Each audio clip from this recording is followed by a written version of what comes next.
Irrigation federation आणि पाटबंधारे विभाग यांच्यात मंगळवारी झालेल्या बैठकीत दूधगंगा नदी वगळता पंचगंगा, भोगावती, वारणा, तुळशी, कासारी, कडवी, कुंभी, धामणी आणि जांभळी या नद्यांवरील उपसाबंदी शिथिल करण्याचा निर्णय सायंकाळी 7 वाजता घेतला होता. वारणा नदीवर लागू केलेली उपसाबंदी ही रद्द करण्यात आली होती.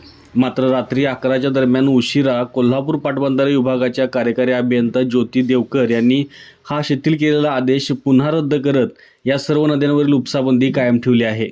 पाटबंधारे विभागाने जिल्ह्यातील सिंचनाचे पाणी उपसाबंदी केली होती. त्यामुळे इरिगेशन फेडरेशनच्या नेतृत्वाखाली कोल्हापूर आणि सांगली जिल्ह्यातील शेतकरी पाटबंधारे कार्यालयात दाखल झाले होते. शेतीसाठी उपसाबंदी उठवावी अशी मागणी इरिगेशन फेडरेशनने केली होती. त्यांच्या मागणीनुसार 3 दिवसांसाठी उपसाबंदीचा आदेश उठवला होता. दरम्यान उपसाबंदीच्या आदेशाबाबत ज्योती देवकर यांच्याशी संपर्क साधला असता त्यांनी प्रतिसाद दिलेला नाहीये.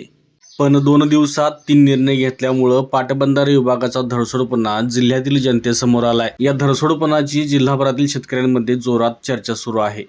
अशाच नवीन अपडेट्स आणि आपल्या भागातील बातम्यांसाठी या चॅनलला लाईक करा, शेअर करा आणि सबस्क्राईब करा.